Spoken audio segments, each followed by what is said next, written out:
Alors, je suis Mohamed Beyoud, je travaille à l'Institut français de Meknès et je suis directeur artistique du Festival international de cinéma d'animation de Meknès, qui est organisé par la Fondation Aïcha en partenariat avec l'Institut français de Meknès.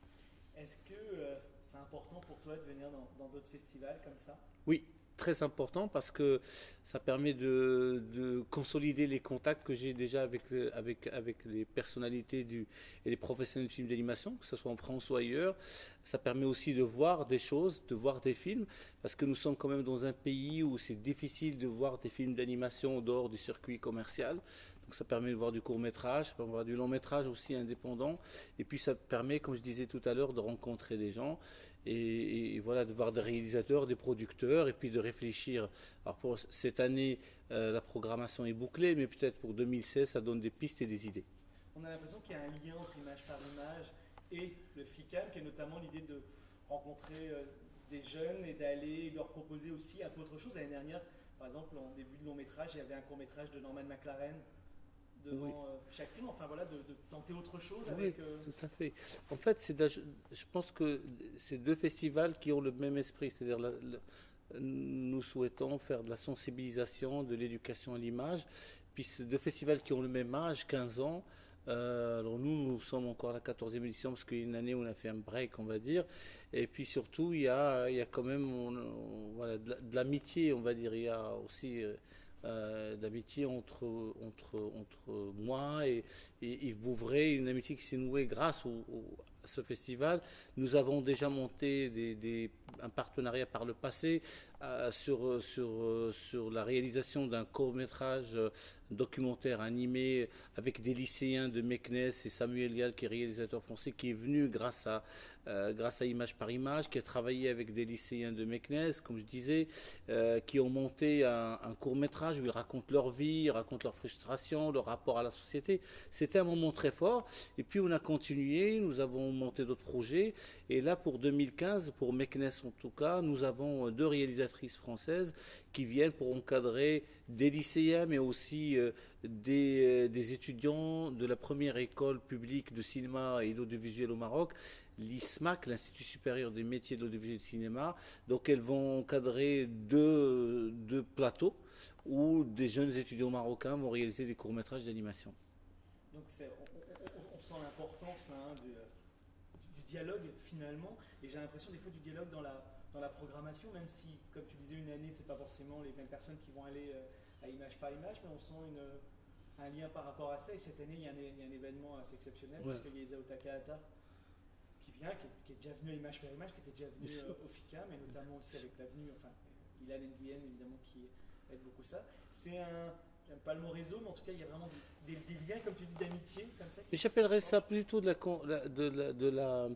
la complicité, puis aussi on est très réaliste parce que ça permet aussi de mutualiser tout simplement les moyens. C'est-à-dire quelqu'un qui vient du Japon, il va repartir, forcément il fait une escale à Paris, donc autant qu'on nous fasse profiter notre partenaire Festival Image par Image, parce que il vit avec son épouse, c'est de business class, donc c'est aussi une économie. Quand on fait venir quelqu'un du Brésil ou d'ailleurs, si on peut être deux à payer un billet d'avion, c'est aussi, voilà, c'est aussi très, très, très bénéfique et pour Image par Image et pour nous. Après, effectivement, il y a aussi de l'amitié et de la complicité. On s'échange des contacts, on se présente les invités les uns les autres. Moi, je regarde ce qui se fait ici, je peux reprendre certaines idées. J'ai besoin d'un ciné-concert. Comme je ne connais pas certaines réalités artistiques, on va dire ici en France par rapport au ciné-concert par exemple, ben, j'appelle Yves qui peut me proposer tel ou tel artiste. Moi aussi, quand Yves vient au Maroc et qu'il peut rencontrer quelqu'un comme Peter Lord, parce qu'il est beaucoup plus accessible à Meknès qu'au festival d'Annecy, parce que le festival le permet, l'espace de l'Institut français le permet, puis le Maroc le permet, parce que c'est quand même un pays convivial autour d'un thé à la menthe. Donc voilà, tout ça, voilà, je pense que c'est bien que les festivals qui nous entraident et ils sortent de réseaux de festivals, c'est important, oui. Alors, on en a déjà, moi, il y a déjà eu une annonce sur The Web Admin par rapport à ça, mais il y a un très très gros festival. On est début février, le festival du FICAM, c'est Du 20 au 25 mars 2015. Donc il y a le temps de prendre ses places vers 25 mars, de venir. Ah oui, oui, oui. Il y a un programme qui est assez étonnant, tu peux nous en parler, nous dire Ben, de toute façon, moi quand je suis venu ici, j'ai mis 2 heures en fait. Donc déjà, entre, entre Paris et l'aéroport de Fès, qui est à 60 km de Meknès, il y a 2 heures. Les vols ne sont pas chers pour ceux qui, voilà, parce qu'on ne peut pas payer les billets de tout le monde malheureusement. Ça aurait été avec plaisir, mais voilà, la réalité économique est ce qu'elle est. Mais en tout cas, il est possible, voilà, 100 euros, et même moins des fois si on s'organise à venir au Maroc, à profiter du festival. Et puis la vie n'est pas chère au Maroc comparé au Maroc, enfin comparé à la France. Mais donc on ouvre le festival avec Isao Takahata qui nous fait l'honneur de, voilà, de présenter après, parce qu'il est venu en 2006, donc là il revient en 2015, il va présenter le conte de la princesse Kaguya. Il va aussi donner une masterclass autour du film avec en présence de notre ami Ilan Guyen qui était vraiment très décisif, on va dire, sur la Venise Takahata. Nous consacrons un focus à la cinéma d'animation allemand. Donc nous accueillons Raymond Krum et Andrea Sikade. Nous avons aussi d'autres invités qui viennent du monde entier. Nous avons Alain Abreu qui est l'auteur du très beau Le Garçon et le Monde. Nous avons un réalisateur ivoirien, parce qu'on se veut vitrine du film d'animation africain. Donc, ce réalisateur s'appelle Abel Kwame. Il va présenter un long métrage qui s'intitule Sundiata Keita, Le Réveil du Lion. Faut savoir aussi que le FICAM se décline. Il y a une programmation FICAM qui est présentée sur 10 ou 12 villes marocaines à travers le réseau des instituts français. Donc nous avons 6 programmes de long et de court métrage qui sont proposés à plusieurs villes marocaines. Donc on va rencontrer le public dans tout le Maroc, qu'il soit grand ou petit. Et puis nous avons la compétition internationale du court métrage, nous avons les formations, les ateliers, les projections dans l'ancienne ville, dans la Médina pour les enfants qui viennent de milieux un peu défavorisés. Voilà, donc le FICAM c'est 6 jours, c'est 6 lieux de projection. Et puis c'est surtout des invités qui viennent d'un peu partout. Je crois que ce qu'il faut aussi préciser, parce que moi j'ai eu la chance de venir plusieurs fois, c'est les rencontres. Par exemple, là cette année, donc on a dit des noms, Takahata, Krumeux, Alain Abreu, là on est plutôt même sur des gens très connus.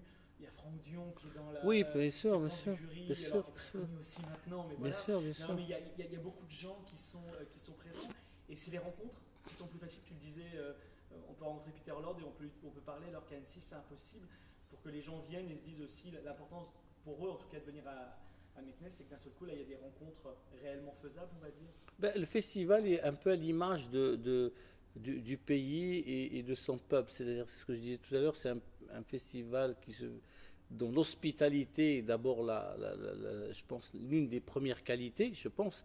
Et après, c'est aussi un festival convivial parce que toi, tu connais très bien l'espace de l'Institut français est convivial. Donc, c'est un parc de 4 hectares situé entre la ville nouvelle où il y avait, on va dire, la ville pensée et créée lors du protectorat français, et puis la Médina qui est l'ancienne ville, donc on peut aller d'un lieu à l'autre à pied, donc la ville voilà, n'est pas très très grande, donc on peut faire plein de choses. Et puis aussi, l'idée c'est que tous ces noms-là, c'est bien d'avoir ces noms en fait. C'est bien d'avoir ces noms, c'est bien d'avoir Takahata, Krum et Franck Dion, mais c'est bien de les avoir dans une salle pleine. Et puis devant un public averti. Et c'est tout le travail que l'on fait, c'est-à-dire le travail de sensibilisation à travers les ateliers, les rencontres. C'est aussi de montrer à des étudiants qui ne connaissent pas forcément Franck Dion que c'est un super artiste, qui est d'abord un illustrateur, qui fait du beau travail et qu'il faut le rencontrer. Donc effectivement, les étudiants marocains, les professionnels marocains peuvent rencontrer, discuter, montrer leurs travaux, montrer leurs dessins à des artistes comme Isao Takahata ou comme Raymond Krum ou comme Franck Dion, comme tu disais.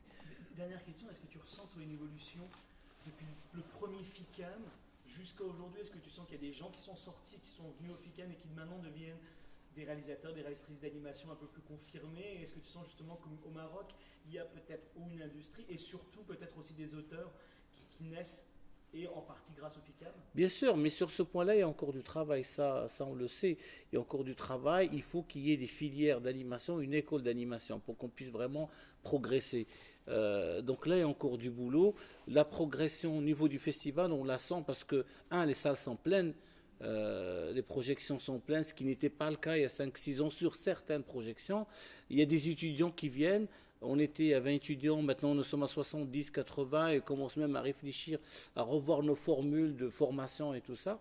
Et puis surtout que le festival prend de l'ampleur sur le niveau national. Là, comme tu le sais, nous avons été sollicités par une fondation à Casablanca de quelqu'un, un mécène qui a envie d'investir de l'argent et qui veut aussi qui s'intéresse en fait à mettre de l'argent sur la formation de jeunes à Casablanca. Donc voilà, donc le festival, je pense que il commence vraiment au-delà de la notoriété, aussi à donner, à faire des étincelles, on va dire, et puis à susciter des vocations. Merci beaucoup. Je vous en prie, merci à vous.